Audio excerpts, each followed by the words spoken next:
Tai sveiki visi, gera jausti jūs šitoj erdvėj, ačiū, kad jungiatės, kad klausot.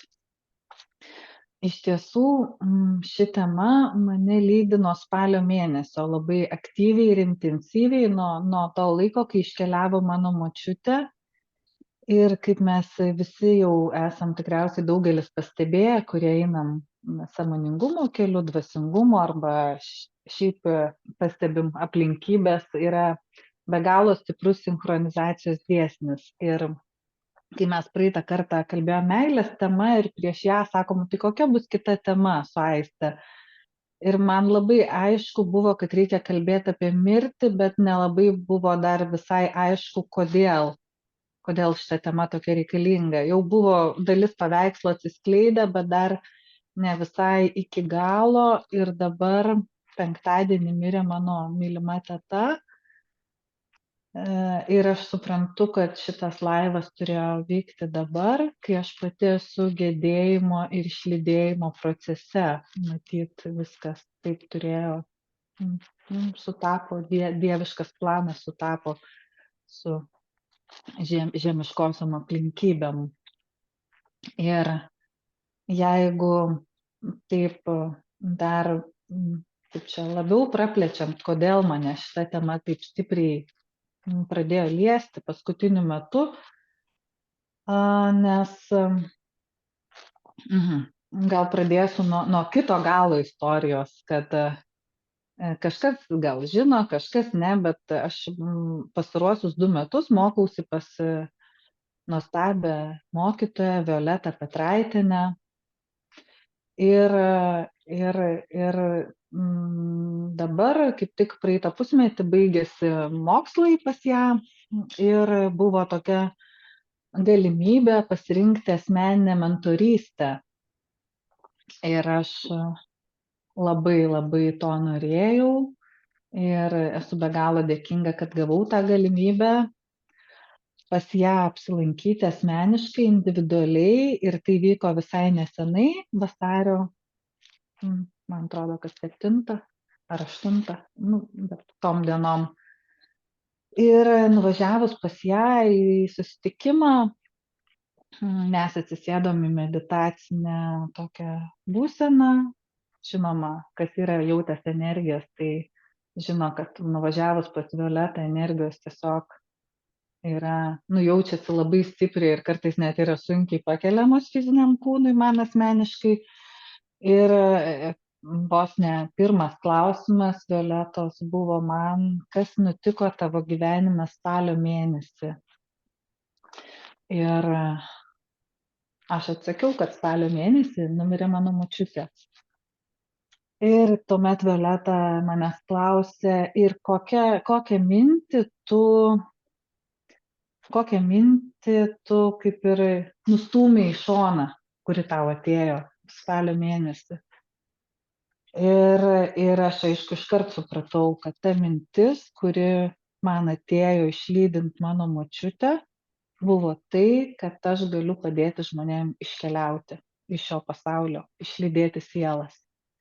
Ir kai aš tai įgarsinau, Violeta tiesiog patvirtino ir pasakė, kad taip, tai aš pagaliau prisiminiau savo kelią ir savo sielos pasirinkimą, misiją, tikslą šitoj žemėj.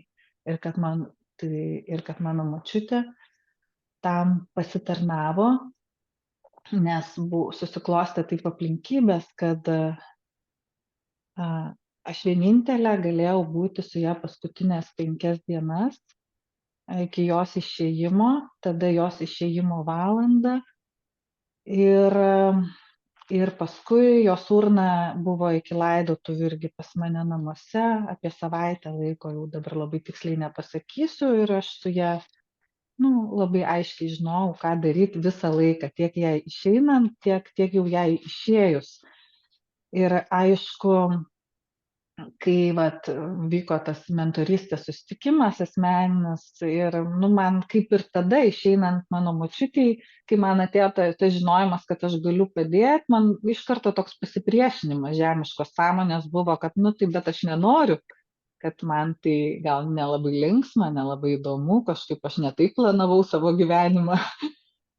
Ir tą patį aš ir Violetai pasakiau, aš sakau, bet aš tai nenoriu, sakau, kitų variantų nėra erdvėje. Sakau, gal dar kokie pasiūlymai. Sakau, gal kažką galima linksmesnę ar dar kažkaip tai. Ir tada, ir tada aš jau supratau, kad, kad kaip čia pasakyti, man Violeta pasakė tokius žodžius, kurie man labai pakeitė viską. Sakau, čia labai liūdnas. Veikla liūdna, darbas liūdnas, misija mano liūdna. Sako, tai padaryk taip, kad nebūtų liūdna. Padaryk, kad tai būtų šviesa. Nes atėjo laikas keisti žmonių požiūrį į mirtį ir žmonių požiūrį į išėjimą. Ir tu gali tai padaryti, nes tavo kanalas yra tam skirtas, nes sustiprinantis sielos galimybės pakilti lengviau ir išeiti lengviau. Tai va taip šita tema labai griausmingai, garsiai, skambiai nusileido į mano gyvenimą, mano erdvę, į mano suvokimą, iš pradžių labai išgąsdindama mane ir vėliau labai nuramindama.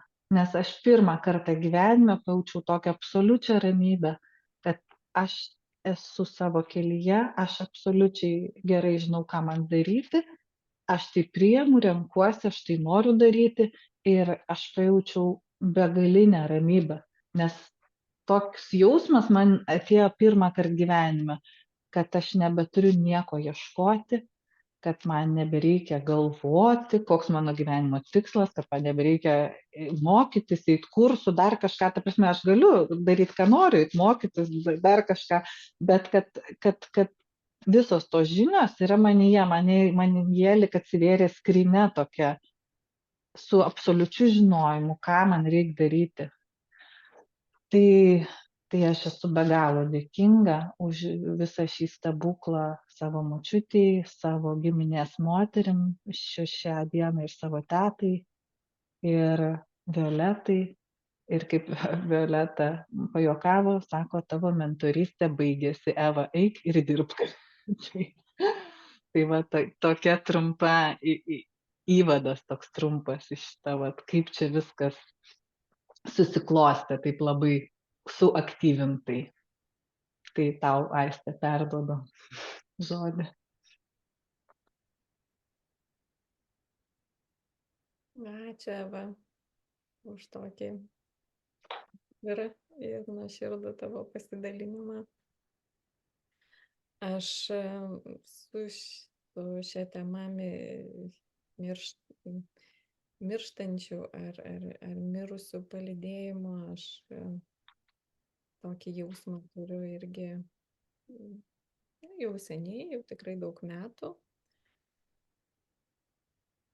Gal nuo to momento, kai aš dar buvau ir veikiau kaip reiki meistrė, tai tarsi, kaip ir įeina į reiki meistro pareigas. Ir aš jau buvau kaip ir savo priėmusi, kad jeigu kažkas pasako, parašo žinutę, va ten mano tėtis, ten, sakykime, jam ten kažkas nutiko, ten pasiųskite šviesos, arba ten įvairių tokių būna žinučių, ar iš pažįstamų žmonių, ar tiesiog viešai erdvėje, iš nepažįstamų, ar tiesiog buvo tų situacijų, kada ir mano abi tetos per vienus metus iškeliavo, ir močiutės, seneliai, kiti giminaičiai. Tai aš kažkaip irgi visada labai natūraliai gaunasi pasijungti su tuo išeinančiojo sąmonė. O kartais būna, kad tiesiog žinau, kad tai ne mano, kaip pasakyti, ne mano gal pareiga, ar ne mano, ar ne aš turiu tą daryti. Ir tada neateina į ryšį ta mirštančio ar mirusiojo sąmonė.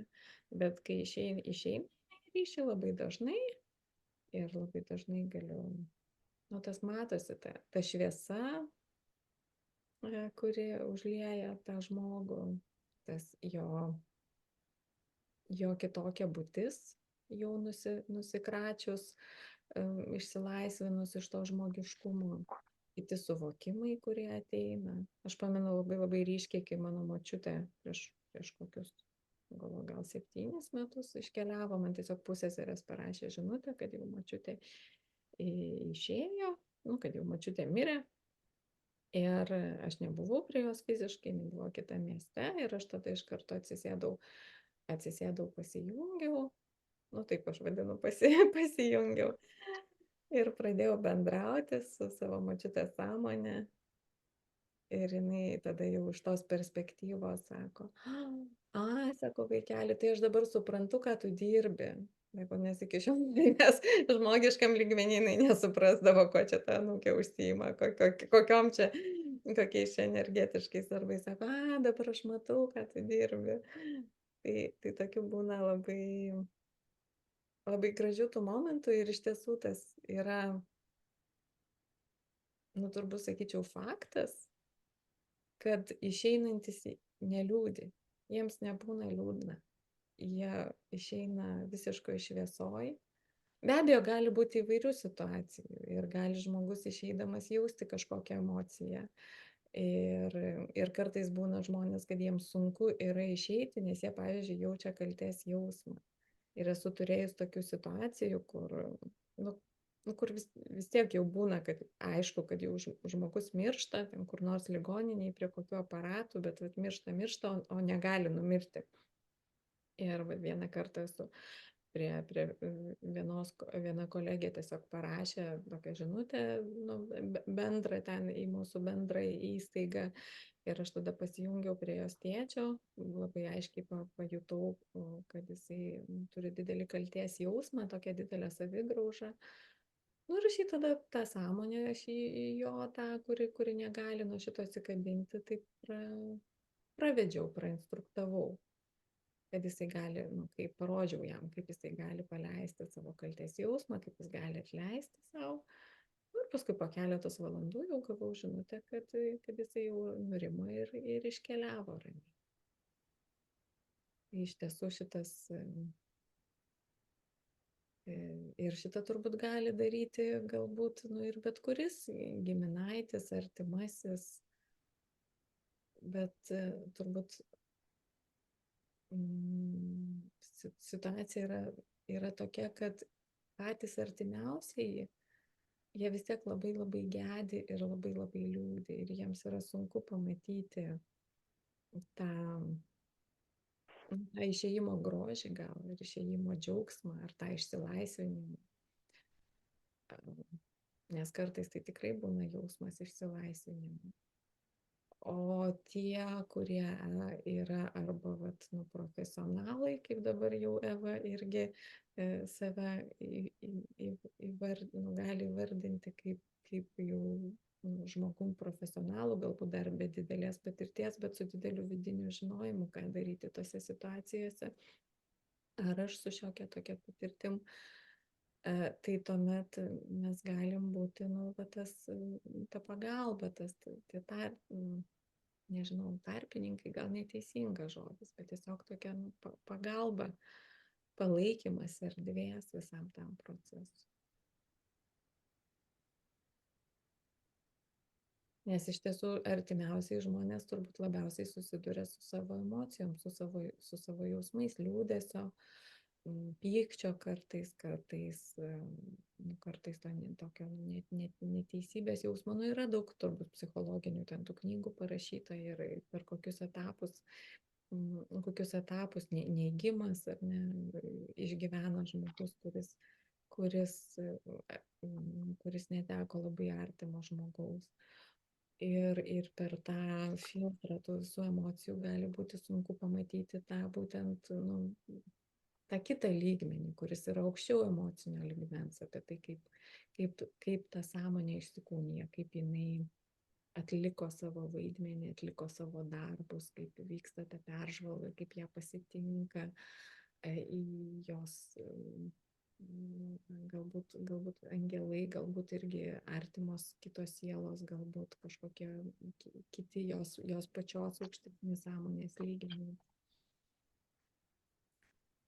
Tai šiuo atveju aš manau, kad kaip Eva sakai, toks tau atsivėrė vidinis žinojimas ir kaip tą padaryti šviesiai ir galbūt netgi džiaugsmingai, tai yra labai labai reikalinga. Ir tu dabar esi tokioje situacijoje, kada tu ir pati išgyveni tą gedulą, tą liūdėsi dėl artimo žmogaus ir kartu pati matai tą vis tiek išsikūnijimo, nežinau, grožį, jeigu galima tai pasakyti. Kaip tu tą jauti dabar? Iš tiesų, dar šiandien aš važiavau iš Vilniaus į Palangą prieš mūsų šitą pokalbį ir turėjau labai daug laiko, nes važiavau viena ir turėjau be galo gerą tą laiką viską suvirškinti, suvokti, apmąstyti, išjausti. Nes yra labai tokie, dvejopi jausmai, ir daug skirtingų situacijų. Visų pirma, mano močiutės išlydėjimas buvo be galo šviesus, džiaugsmingas. Aš tiesiog džiaugiausi pati, man nei ašara neišriedėjo, ta prasme, aš tiesiog, aš tik tai ką dariau, ją stiprinau, nes kai vyko močiutės išėjimas, aš labai gerai jaučiau, kad jinai bijo, kad jos fizinis kūnas bijo ir jinai tiesiog lyg negali atsiskirti nuo savo kūno ir kad jai reikia padėti, kad jai reikia sustiprinti, kad jai reikia giedoti, kad jai reikia pasakyti, kad viskas bus gerai, kad jai reikia glostyti, kad jai reikia, tą hopopono mantrą, labai ėjo, kad reikia melstis, kad reikia sakyti, kad Dievas tavęs laukia, kad pakviesti reikėjo visus jos giminaičius jau mirusius, jie tiesiog sustojo, kaip šviesos takas pakilimo pasidaro lėktuvam kilti, iš šonų sustoja kaip švieselės išėję giminaičiai.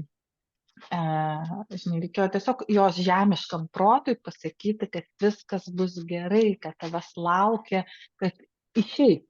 Paleist tą kūną, palik. Ir aš tiesiog labai jaučiau didžiulę baimę kelias dienas ir paskui tiek su ja būnant, tarp valandos 2 kiekvieną dieną aš praleisdavau šalia jos ir aš jaučiau, kaip jinai rimo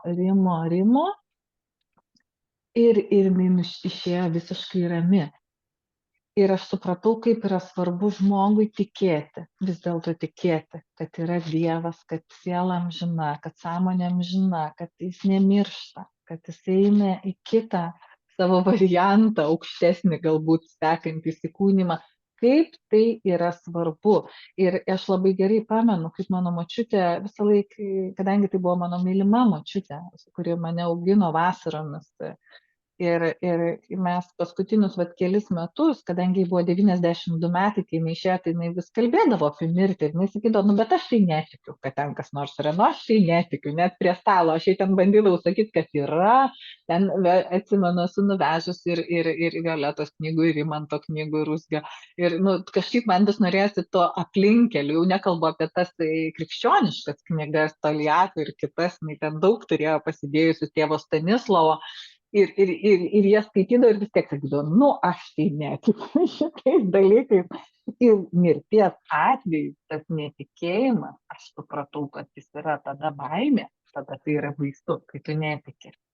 Ir kad tada tam žmogui reikia pagalbos. Ir tada labai gerai, kai artimieji gali padėti, kaip jie sugeba ir kaip jiem atrodo teisingiausia. Ar pakviesti kunigą, vienuolį, ar pakviesti kitokį žmogų, kitokiais būdais padedantį išeiti. Mirties dūlą galbūt galima pakviesti. man labai aiškiai jautėsi, kad tą kūną, kad baimė yra užstrigusi fiziniam kūne ir kad būtų be galo gerai, jeigu tai nebūtų buvusi ligoninė ir kad aš būčiau galėjus labiau savo močiutę išprausti, išmasažuoti, kad paleisti tą baimę, kol jinai dar yra gyva, iš jos kūno padėti jai paleisti fiziškai, ne tik mentališkai, žinai. Ir tada, kai jau mano močiutė išėjo, man tiesiog buvo yes, nu va toksai, žinai, kur kitas iš šono sakytų, tai ko tu čia, žinai, ir aš atsimenu, aš į laidojimo namus nešiausi Nelės Paltenę, nes visa muzika, jos visą grojaraštį visiems gimnėms, sakau, baikit, sakau, negerbs, kad čia man, žinai, nu, norėjusi pakelti tą lūpą, tą močiutę, taigi sakau, va, jinai gyveno, kaip džiaugiasi ir nori, kad mes džiaugtumėmės. Ir tas buvo labai lengva, labai organiška ir labai, nu, kaip čia pasakyčiau, sėkmingai praėjo tas procesas, nu, nes, žinai, labai lengva ir išlydėti žmogų, kuris nugyveno 92 metus, labai gerą gyvenimą. Ir aišku, visai kitas procesas vyksta dabar, nes mano teta mirė labai netikėtai, jinai sužinojo apie savo ligą močiutės mirties savaitę. Ir jinai turėjo nepilnus 3 mėnesius su tuo susitaikyti ir mes visi turėjom nepilnus 3 mėnesius tą nusuvirškint, net nežinau, kaip tą žodį pasakyti, priimti ir aš net nežinau iš tiesų, ar mes susitaikėm.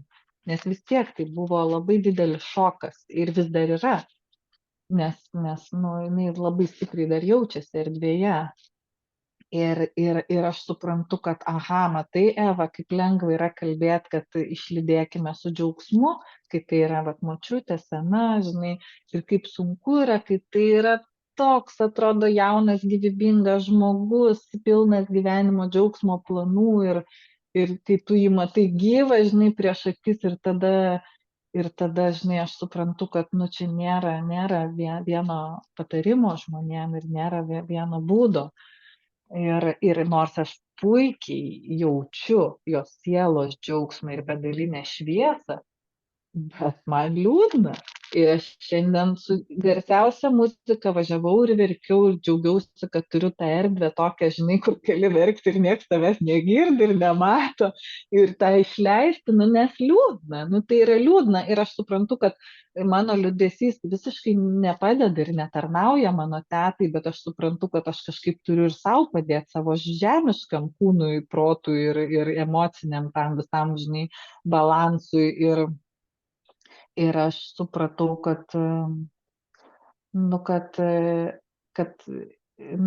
nu, žinai, iš pradžio aš galvau, aš turiu išlikti pozityvi, aš turiu išlikti šviesoje, aš turiu siūsti tik meilę, džiaugsmą, dėkingumą ir negaliu rodyti savo jokių emocijų, jokių ašarų, skausmo, nu, nejausi, kad kažkaip lik turiu. Ir paskui suvokiau, kad, nu, matyt, taip neveikia, kad, nu, vis tiek mes žmonės, nu, kad vis tiek mes turim teisę, nu, kad mes galim, nu, kad tai yra natūralu, nu, čia žinai, kaip savo ranką nusipjauti ir sakyti, nu, ir, žinai, šipsotis, nu, nes, nu, tas žmogus dar labai gyvas, tai kraujuojanti žaizda yra. Ir jo, ir tai yra be galo įdomus, auginantis, mokantis mane procesas. Dar turėjau kažkokią mintį, kurią labai norėjau užsakyti, bet dabar aš ją pamiršau, tai matyt, dar ne dabar laikas jai. Tai perduodu tau atliepti. Na, aš irgi atsimenu, mano viena teta iškeliavo labai staigiai, net ne per 3 mėnesius, o per 12 minučių. Net greitoji nespėjo atvažiuoti ir be abejo jos dukros, mano pusseserės, buvo visiškam šoke ir visi visiškai netikėtume, o jinai buvo labai pozityvus žmogus, kur visą laiką visiems padėdavo, visą laiką turėdavo daug tikslų, visą laiką. Ir aš tada, pamenu, sėdėjau jau tam pagrabe vadinamam ir bendravau su ja. Nes, nu, aš taip suprantu, kad tas sąmonės iškeliaujančių, jos bendrauja su visais, tik tai, kad ne visi jas girdi, ne visi geba jom atsakyti, ne visi, kas yra tam vat, didžiuliam ar liūdėsio, ar kažkokio tai kitokios emocijos tam burbule, tam filtre, nu tiesiog negirdi tos sąmonės, kuri bando pasakyti, kad tu gal, nu čia neliūdėk, man viskas gerai. O man jinai sako, nu sako, žinai, aš ten viską padariau, ką norėjau, ten ir namą nusipirkom, ir ten tą susitvarkėm, nu va tik tai stogo nespėjau pakeisti, bet viską ten susitariau dėl to stogo pakeitimo, pavasarį ten jį pakeis, nes tai buvo lapkričio mėnuo, ruduo, kad pavasarį tą stogą pakeisti, be problemų. Ir sako, viskas, aš padariau visus savo darbus, man nebėra ko, ta jau nežemiška sąmonė, jau ta aukštesnė sąmonė, sako, man viskas, man nebėra ko čia likti. Ir aš padariau visus savo darbus ir aš dabar jau matau, kad ką aš noriu daryti toliau, aš matau, kokie mano planai sekančiai inkarnacijai. Ir jinai su ta tokia, nu, tam tikros charakteristikos, nu, kokios būna ir žmogaus charakterį, jos yra tarsi bendros charakteristikos ir visai, nu, persiduodančios per visus sąmonės lygmenis. Ir jinai su tokiu pačiu entuziazmu, su tokiu pačiu greičiu, kokiu jinai buvo greita gyvenime kaip asmenybė. Ir entuziastinga, jinai su tokiu pačiu entuziazmu sako, viskas, aš pamačiau, kokios čia dabar atsiveria galimybės, man reikės naujo kūno, man reikės, nu, ta prasme, jinai viskas, jinai ta jo sąmonė visiškai pilnai naujam projektui pasiruošusi, naujam įsikūnijimui, naujam patirtims. Ir aš sėdžiu tam pagrabe ir šypsausi. Ir paskui staiga pasijuntu, nu, kaip pasakyti, nepatogiai.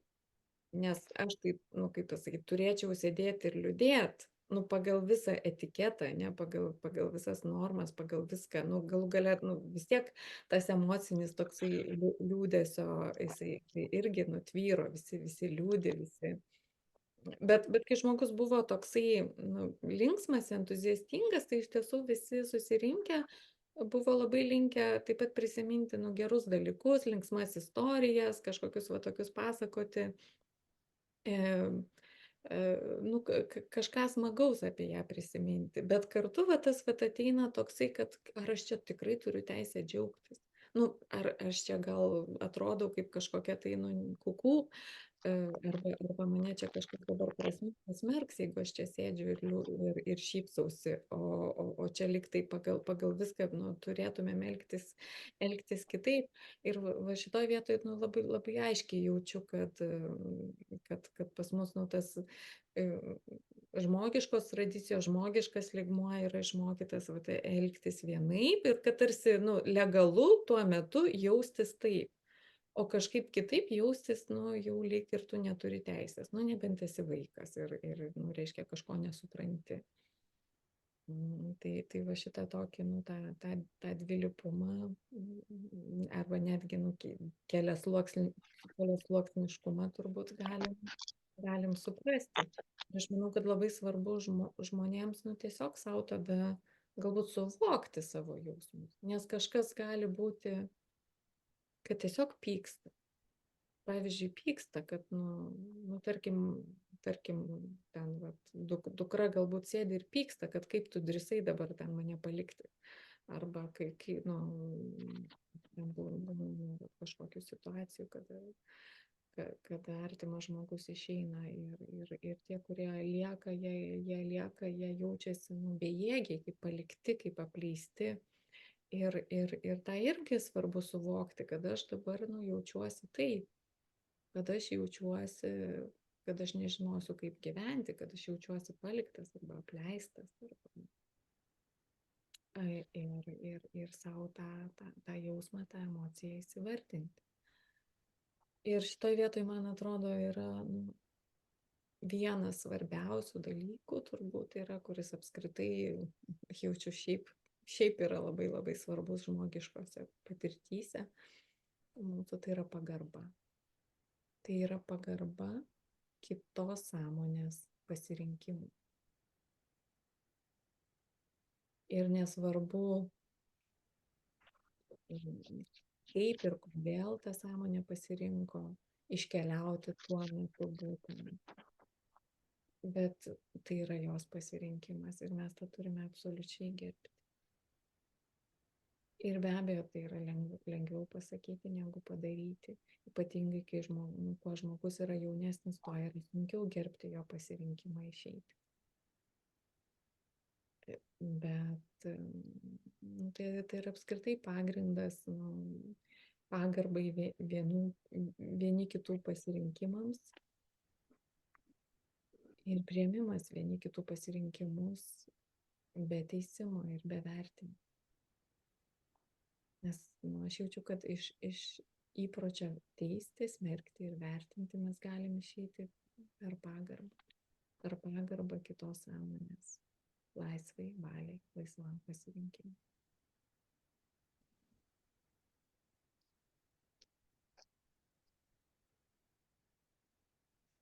Ir kartais mes nežinome, kur, dažniausiai tas pasirinkimas būna ne iš žmogiško lygmens.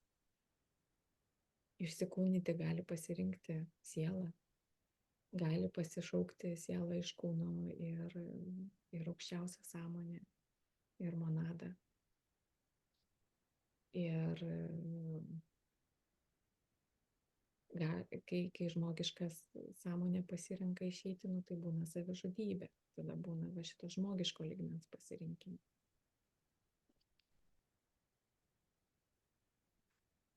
Ir vis tik tai, manau, bet kokio pasirinkimo, bet kokioj situacijoje paieškokime, raskime pagarbą.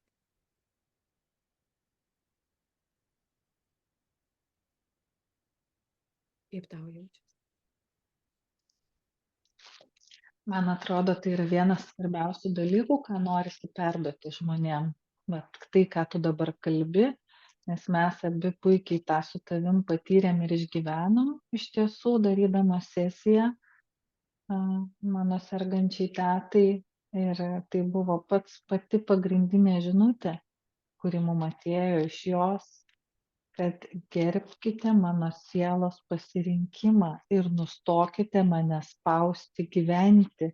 Nuimkite nuo manęs visus lūkesčius gyventi, nes tai trukdo man tiek išeiti, tiek sveikti, nes nėra erdvės tam, niekam.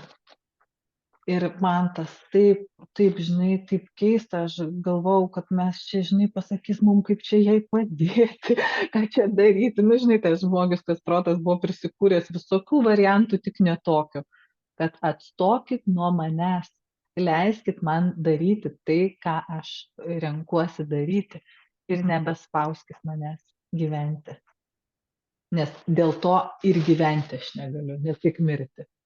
Ir tas man buvo, žinai, toksai stiprus suvokimas, kad mes daugiausia, ką galim daryti, tai rodyti pagarbą. Žinoma, meilė, šviesa, dėkingumas, viskas labai svarbu, bet pagarba yra pagrindinis dalykas iš tiesų.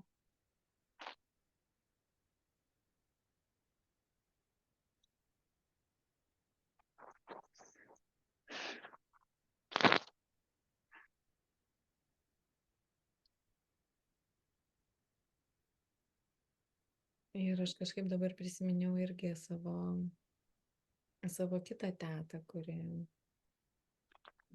jau ilgą laiką, 8 mėnesius jau gulėjo tokioj slaugomoj būsenoj. Ir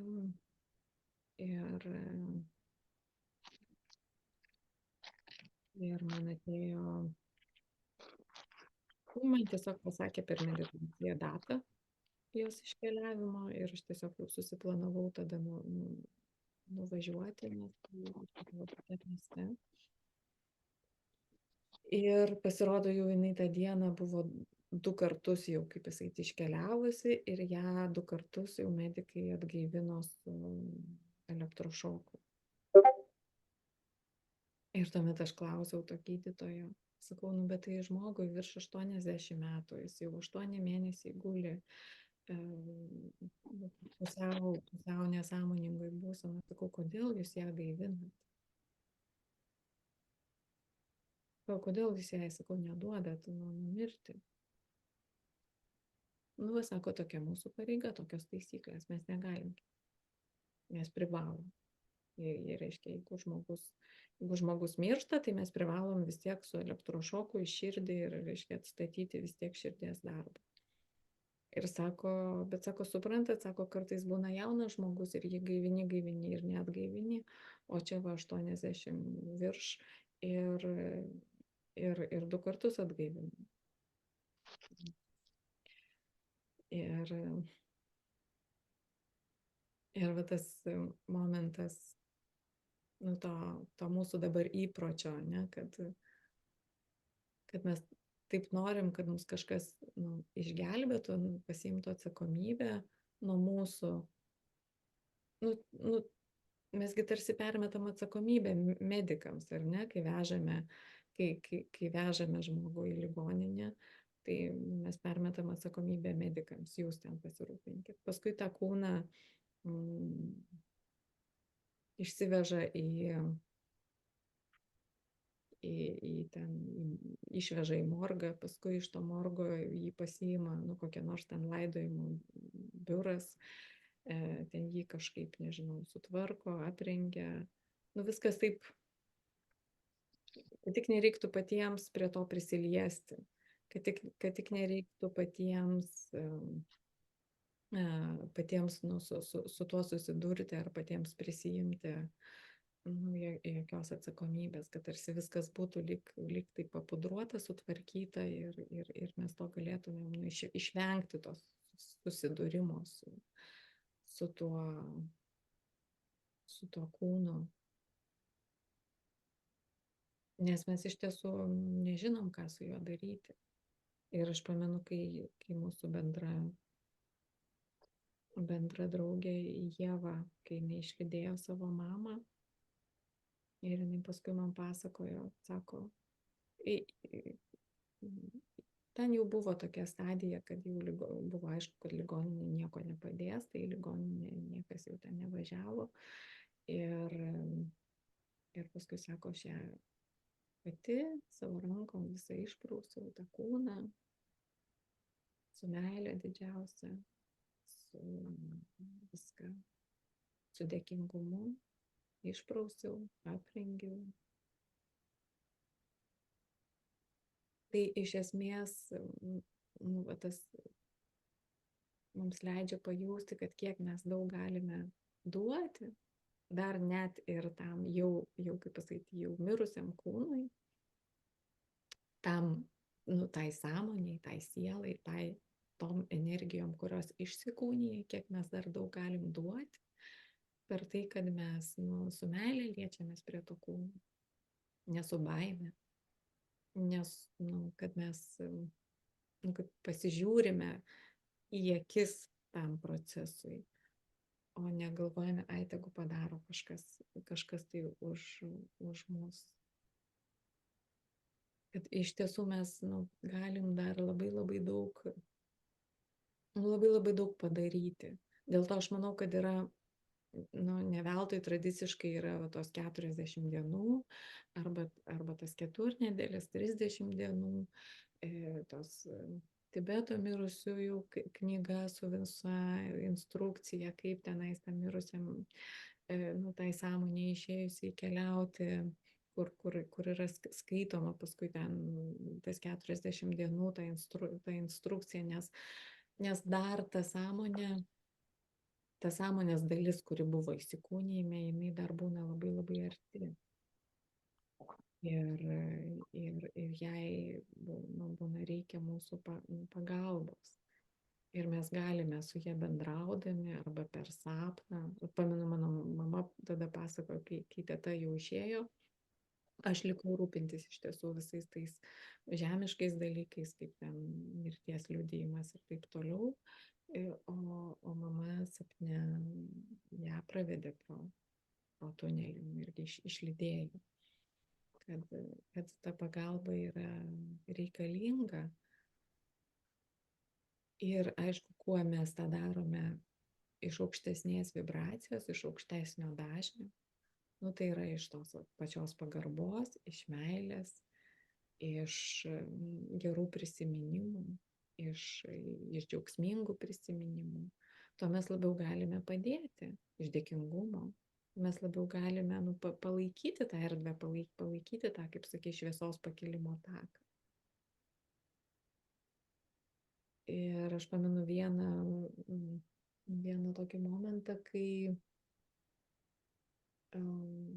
nusižudė toks garsus aktorius, berods Robbie Williams. Ir tada Facebook'e čia buvo toksai šokas visiems, čia daugybė žmonių rašė, kad jie yra labai labai šokiruoti, kad jie labai myli šitą aktorių.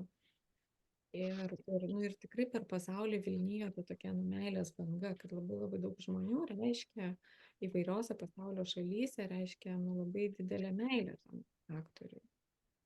Sakė, ir nesmerkė jo už tai, kad jisai nusižudė, bet jie tiesiog išreiškė žmonės savo meilę. Ir tokia viena mano pažįstama moteris, kuri dirbo tuo metu, veikė kaip kanalas, kuri čanelindavo subtilaus pasaulio informaciją. Jinai prašėsi savo ten mokytojų, savo aukštesniųjų lygmenų, kad jinai galėtų pračanelinti Robbie Williamsą. Nes jinai pati buvo labai labai sukrėsta. Ir jai ilgai nesuteikė to leidimo, nes jai su jie bendravo to klausimu arkangelas Mikaelis, arkangelas Mykolas. Jai ilgą laiką sakė, ne, dabar yra, kaip pasakyti, nelaikas, jisai tiesiog neturi energijos, nes savižudybė yra truputį dar kitoks procesas. Jisai tiesiog neturi energijos, jisai pats išgyvena šoką, bet po kažkiek laiko, nepamenu, po 2 gal savaičių ar po 3, jie gavo tą leidimą, tą priėjimą ir galimybę pabendrauti. Dėka to, kad jo sąmonė iš tiesų gavo tiek daug meilės iš viso pasaulio žmonių, kad ji praėjo labai didelį gijimo procesą. Ir ta visa žala, kurią ji savo suteikė savižudybės būdu, ji tarsi ji buvo išgydyta, tiesiog to, kad labai labai daug sąmonių, labai labai daug širdžių, jie tiesiog laikė meilės erdvę ir siuntė labai labai daug meilės ir šviesos jos kelionė. Ir paskui ten trumpa buvo labai žinutė, tas pokalbis su ta sąmonė, bet jisai tiesiog ten, aš tiksliai jau neatsimenu, bet jis sako, kad vieną dalyką, kad iš ten viskas atrodo kitaip, negu kad atrodė iš čia, iš žemės, iš to žmogiškos perspektyvos. Tai aš čia tiesiog norėjau pasakyti, kad mes į savo meilę, dėkingumu, pagarbą galime labai daug prisidėti prie tos šviesos, kuri lydi paskui jau mirusią sielą, mirusią sąmonę, kuri jau išsikūnė, prie to, kad jai būtų lengviau ir šviesiau.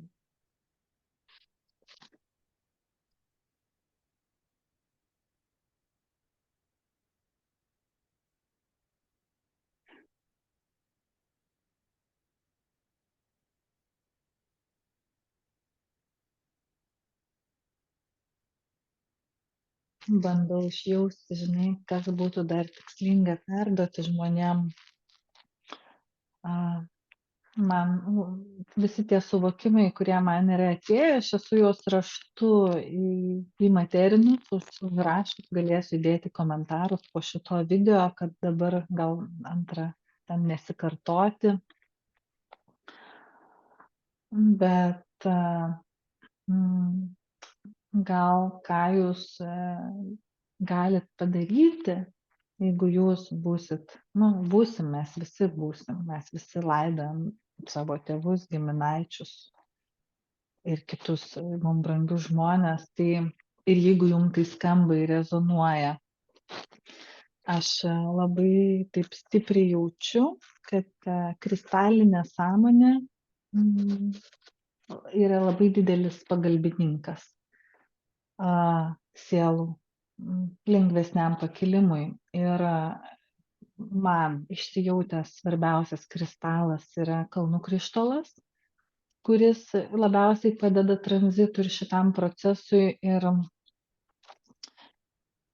aš gal trumpai papasakosiu, kaip aš dabar noriu daryti, jeigu gausiu leidimą.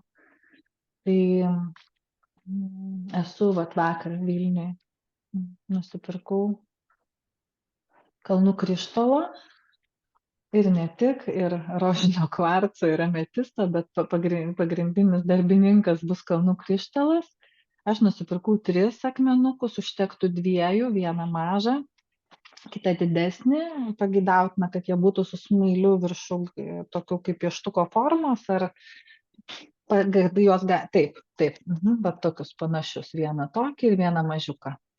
Ir aš esu be galo dėkinga, kad aš esu šitoj bendruomeniai ir yra tokių mano bendražygių kaip Aistė.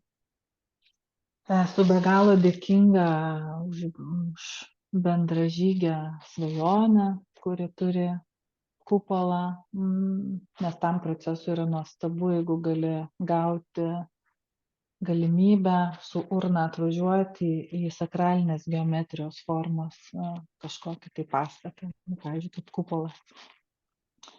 Ir mes ruošiamės, planuojam daryti garso sesiją jau urnai, mano tetai, meditacija. Tiesą pasakius, mes nelabai žinom, kas per mus eis su Aiste, ir tuo pačiu yra nuostabu, jeigu gali tokiam procese, jeigu galit jūs tą suorganizuoti arba sau leisti dalyvauti patys artimiausi žmonės. Ir tuo metu, kai vyksta tas procesas, aš taip manau, jis trunka apie valandą, gal maksimum pusantros, sukoncentruoti visas mintis į geriausius prisiminimus, gražiausias akimirkas, didžiausią džiaugsmą patirtą kartu, meilės akimirkas, apkabinimus, šilumą, viską, kas gražiausia, šviesą, dėkingumą. Tiesiog laikyti mintis fokuse tokiam. Ir tuo pačiu aš patarčiau tuos kristalus padėti ant urnos, ar kaip jums jaučiasi, ar šalia, ir to viso proceso metu jie taps tokie kaip laidininkai, tuo pačiu jie taps įkrauti tą pakilimo energiją, net kol kas tai gal žodžiais labai man sunku įvardinti, kaip aš tą suvokiu ir matau. Ir tuomet aš siūlyčiau vieną mažiuką tą kalnų krištolą įdėti į urną ir palaidoti kartu žemę. O kitą, tą kristalą, jūs galit nuspręsti, ką jūs norite su juo daryti. Aš noriu kurti tokią erdvę, kuri taptų su laiku kanalu ir portalu sieloms išeiti, ne tik toms, kurios ten bus išlydimos, bet ir toms, kurios neranda kelio išeiti ir yra užstrigusios. Tai aš po kiekvieną didesnį kristalą paliksiu to erdvėj dirbti ir padėti, nes kiekvienas jis jau turės atmintį ir galės padėti vis naujai sielai greičiau, lengviau, paprasčiau pakilti. Bet jūs galite jį pasilikti namuose, galit įsikasti šalia namo, kaip jum jaučiasi, net nežinau, gal Aiste tau kažkokie kiti yra išjautimai, bet tai yra labai svarbu ir labai stipru, svarbu, tai yra pagalba, ką kristalų sąmonė gali mums kuo pasitarnauti. Ir aš jaučiu, kad be galo svarbu yra garsas. ar žmogaus garsas, ar tai gali būti giedojimas, ar tai gali būti krištolinių dubenų, tibetietiškų dubenų, švarus, aukšto dažnio, aukštų vibracijų garsas, kuris jum yra primtiniausias padėti visam šiam procesui. Tai gali būti lygiai taip pat, jeigu jūs esate tikinti žmonės, tai krikščionis, tai gali būti malda bendra, šviesi. Tai gali būti tas pats giedojimas giesmių Jėzui, Marijai, rožinio kalbėjimas. Tai gali būti tai, kas jum priimtina ir kas eina jum iš širdies, nes tai yra jūsų artimi žmonės ir jūs geriausiai juos pažįstat ir jaučiat. Bet jaučiu, kad tame būtent procese, va, bent jau tas porą valandų, turėtų būti džiaugsminga, pakili, šviesi emocija palaikoma. Aš nesakau, kad jūs turit taip jaustis tam žmogui mirti, bet tiesiog pasistengti dėl jo tam procesui susitelkti. Tai va, gal tą žinutę norėjęs perduoti. Gal tau dar ateina kažkas papildyti.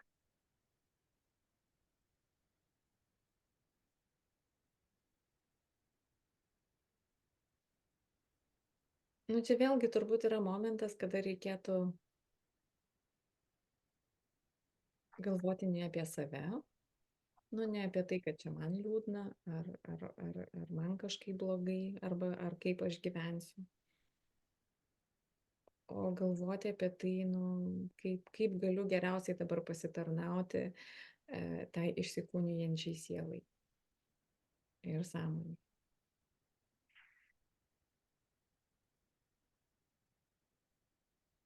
Ir pasitikėti procesu.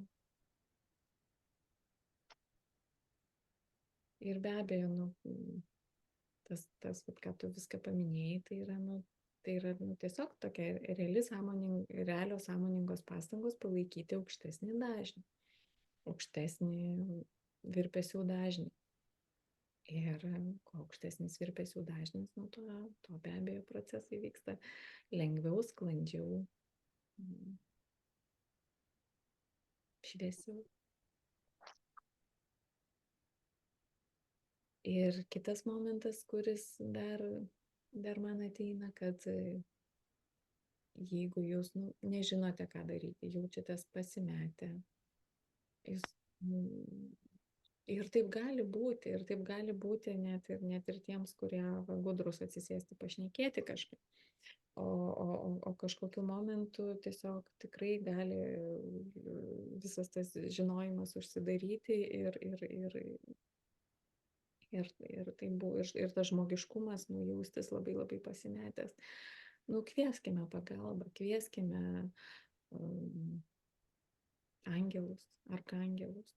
Pirmiausia, to žmogaus išeinančio, mirštančio, visus angelus, arkangelus, visus jo mokytojus, visus jo vedlius, visus jo, visą jo subtilėją komandą, visus jo, kaip Eva sakei, taip pat jau išėjusius giminaičius, kurie būna, galbūt jie, kai kurie pasiliko čia, netoli būti, netolimuose tose lygmenyse ir tam, kad galėtų sutikti tą išeinančią sielą, išeinančią sąmonę.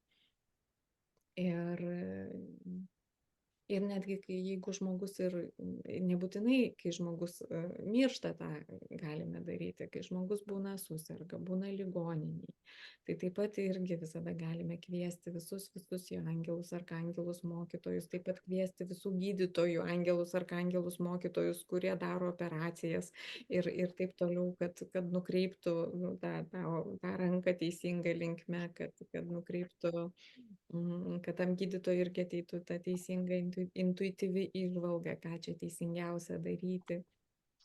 Tai šitokią pagalbą mes galime kviestis visada, visose situacijose, kai tik tai jaučiame, kad mums reikia pagalbos. Bet be abejo, čia dabar apsukom ratą ir grįžtam į pradžią, kad tam reikia tikėti, kad tas subtilus pasaulis egzistuoja ir kad ta pagalba egzistuoja. Ir, žinai, va čia dar man iš karto toks, impulsas, kad ir reikia paklausti, kuo tas žmogus tiki. Aš, kai vat kalbėjau su savo teta, bandžiau ten sakyt, gal pasimelskit, jinai čia Dievą ar kažką, ir jinai man sako, bet aš netikiu. Sako, bet aš tikiu savo angelu, aš jį jaučiu. Ir tada tai yra jums žinutė, už ko jūs galite kabintis. Tada jūs, vat, ant mano kaklo kabo angelas, kurį aš savo tetai nupirkau iš juvelyrės, ir jisai atvažiavo savaitgalį jau ją iškeliavus, ir mačiau per meditaciją, kaip jinai man jį užkabina ant kaklo, ir aš jį užsikabinau ant kaklo. Ir aš tada stiprinkit tą vietą, kuo jisai tiki, nes visi kažkuo tiki.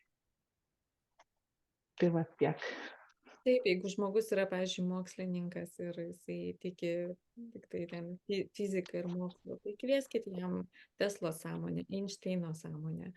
Kvieskit tada tokias sąmonės, kurios jam gali per jo tikėjimo prizmę parodyti,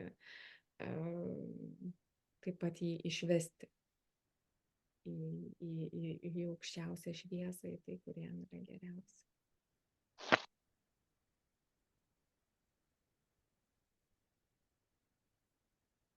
Ir dabar kviečiu tuomet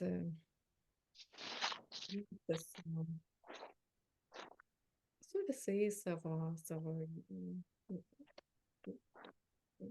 giminaičiais išėjusiais ar kažkokiais kitais brangiais žmonėmis, draugais. Ir tiesiog padėkokime jiems visiems dar kartą. Pasiųskime, tiesiog atverkime širdis ir leiskime jiems pajausti mūsų meilę, dėkingumą, pagarbą.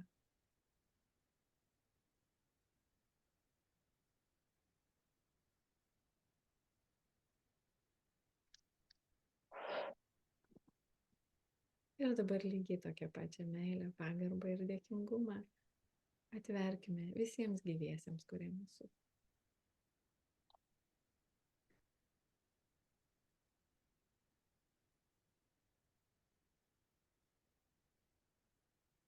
Visiems gyviems savo tėvams, vyrams, žmonoms, artimiesiems, ir padėkokime, kad jie gyvi, kad jie yra šalia mūsų ir kad mes dalinamės šias patirtis kartu.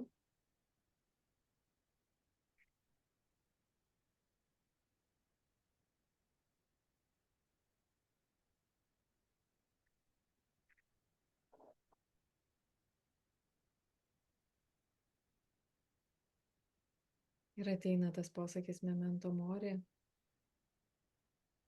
kai prisimename mirtį, tai mums yra tada lengviau gyventi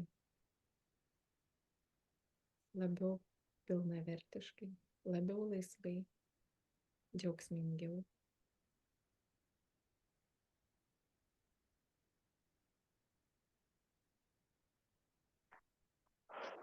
Mažiau savęs sulaikymų.